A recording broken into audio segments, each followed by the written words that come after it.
connection natin sa corporate team na manager ako, ha? Kasalanan niya ni Miss Joanne. Ayan. Hello! Good afternoon, everyone! And congratulations for being here. Very special ang Saturday na to because ang speaker natin, ang trainer natin, ay nanggaling pa ng Baguio. Ayan. Diba? Nanggaling pa ng Baguio, so nag-spend siya ng kanyang time and resources to be with us this afternoon. Kaya, kapag may mga downlines pa kayo or teammates pa kayo na alam ninyong kaya niyang mag-sprint to silver this year or this quarter, tawagin na ninyo. Hindi pa huli ang lahat, tawagin na ninyo para marinig nila yung hinanda ni Sir Clark for us. Ayan. Okay, so today, this afternoon, I'm tasked to discuss about the road. Ayun.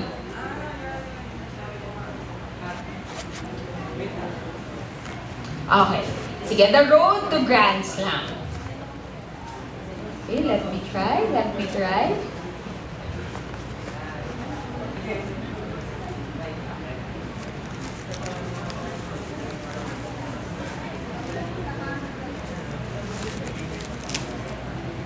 Okay.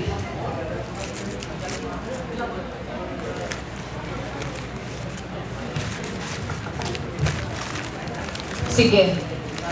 Pwede pa-click na lang for me. Ayan. Ito yung problema ng clicker natin. Kapag nagpa-practice kami, okay siya. Pero kapag ongoing na yung training,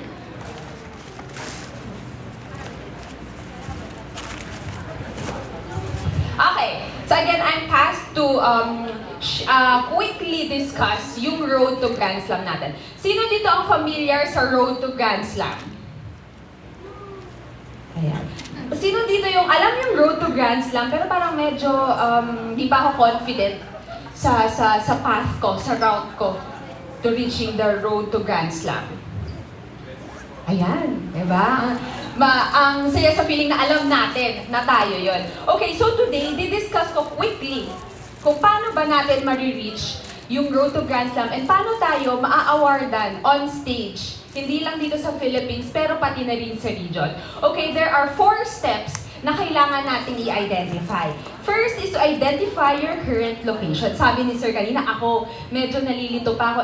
It's very important na alam mo kung gaano mo ba naiintindihan yung isang contest, gaano mo ba naiintindihan yung kung nasan ka as a brand partner, kung kaya mo bang tapusin yung gantong run or hindi, or kung anong help ang kailangan mo. It's very important to identify your current location. And next is to, let's try, ayan.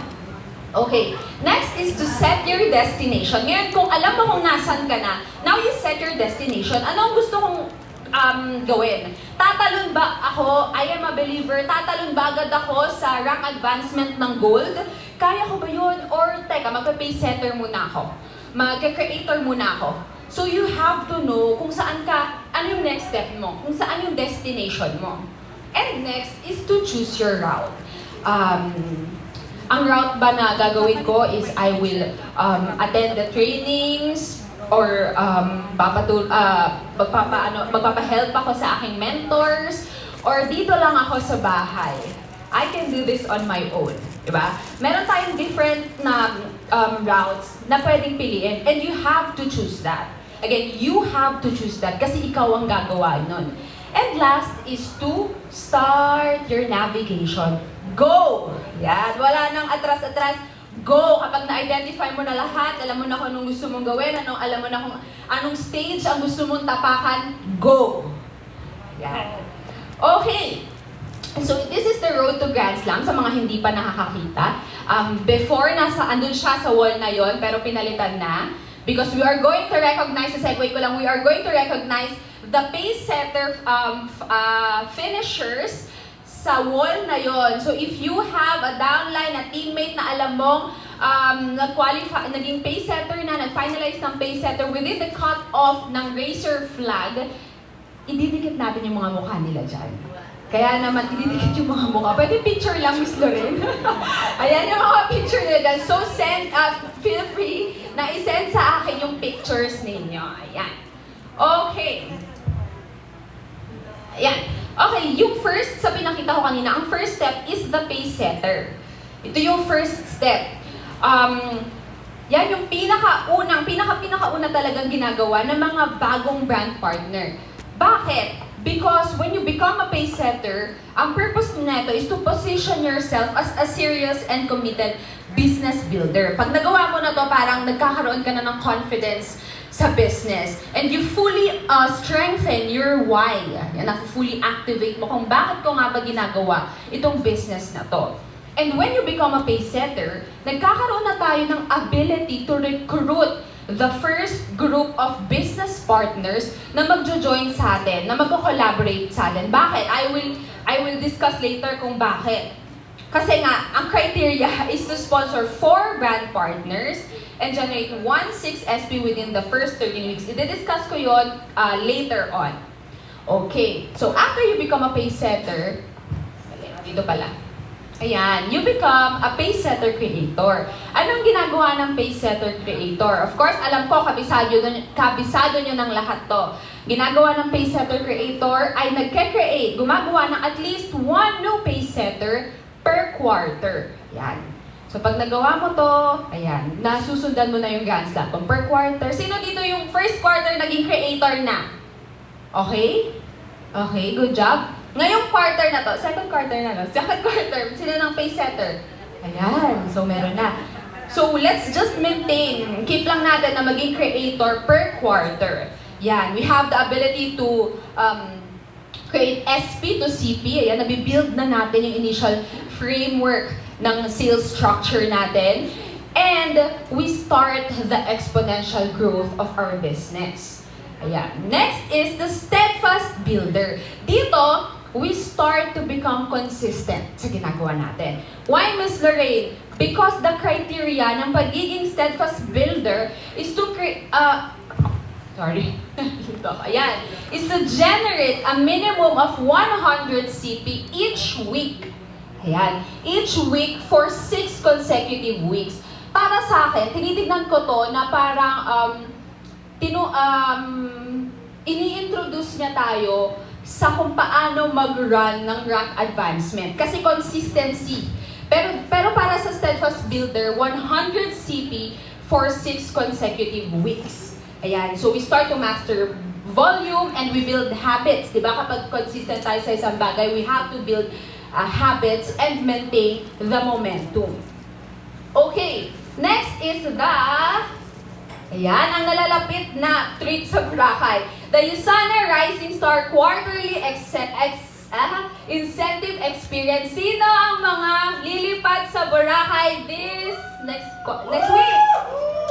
Ayan, congratulations. So this is part of the Grand Slam, the road to Grand Slam. You have to earn 30 or 50 points within a 13-week quarter through flexible criteria. If you want to know more about this, marami tayong trainings online. Nagla-live sila, nag-stream live ang ating MDs, Market Development Managers, and dinidiscuss nila ng mas maigi, mas detailed ang criteria ng USANA Rising Star Quarterly Incentive. And next, ayan, punta naman tayo ng Japan, from Boracay to Japan. All you have to do again is to earn 30 or 60 points within a 26-week through flexible criteria. Again, dinidiscuss natin to ng market development. And we are doing it live on social media, so you may check yung Facebook page ng USANA Philippines.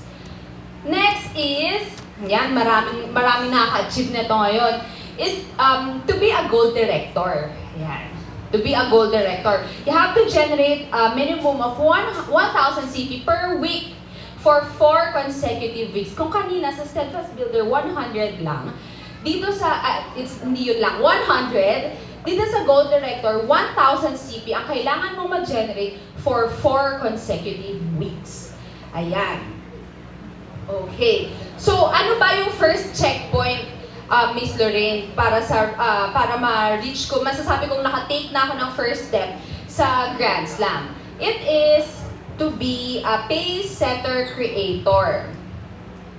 Ayan. Mukhang this one is, ito po ay criteria ng pagiging pace setter. Again, as I have mentioned kanina, ang pace setter creator, you just have to create one pace setter. Yun lang. Not 2, not 3, 1. A minimum of 1. Meron pa bang mas mababa? So, yun lang kailangan mo gawin. Mag-create ka lang ng pace setter, ng isang pace setter, and nandun ka na sa first checkpoint ng Road to Grand Slam. Next is, you have to build your momentum, your consistency. Be a steadfast builder. Ayan. Again, this is only for silver directors and below, which is lahat ng nandito ngayon because this training ay para sa mga magra-run for silver directors. You have to generate, again, a minimum of 100 CP. And ang special reward for steadfast builders ay yung achievers and below na makaka-reach neto are invited sa quarterly Elevating Your Recognition event, which is yung Raise Your Flag Pilipinas. Yan, na mangyayari sa Enderun this July 18. Bagong-bago yung venue. And I tell you, nag-ocular kami, maganda. Yan. And hindi minimake sure naman namin na laging maganda ang events, ang ating recognition nights. But this time, this is different. Kaya, hit nyo na yan. Okay. Next is, of course, be qualifier of USANA Rising Star Quarterly Incentive. Hindi lang basta-basta qualifier. You have to be a Tier 2 qualifier. Okay? So, you have to earn 50 points within the 13-week quarter through flexible criteria. You have to be a Tier 2 qualifier of Rising Star. Next is to be a USANA Go-Getter Discovery Qualifier. Dito sa USANA, sa Go-Getter, kahit Tier 1 lang, pasok ka na agad. Grand Slam na agad yan. And lastly is, ito na pala yung last. Ayan. So kapag na-reach mo yon, nagawa mo yon, naging qualifier ka ng mga minention ko kanina, you will be recognized on the APC stage the following year. Saan ang natin? APAC stage natin? Hong Kong. Yan. Gusto ba natin magpunta na Hong Kong? Yes! Yes. Yun lang ang gagawin natin. And for sure, we are going to wear that red cape. Yes! And then makakakuha tayo ng pin. Aakyat pa tayo on stage. Ayan. Okay. And ito if you are the top achiever, kapag ikaw naging top achiever, or the one with the highest CP, ayan, you will represent all achievers in the shooting ceremony. Ayan. So mag-practice ka na. Kapag ito yung goal mo, mag-practice ka na. Ayan. So, yun lang. Very simple, very direct to the point. Yun lang kailangan natin gawin. And makakaakyat tayo, pupunta tayo, magta-travel tayo sa Hong Kong. Gusto ba natin yun? Yes! Ayan, pwede ko bang marinig yung mga gustong pumunta ng Hong Kong?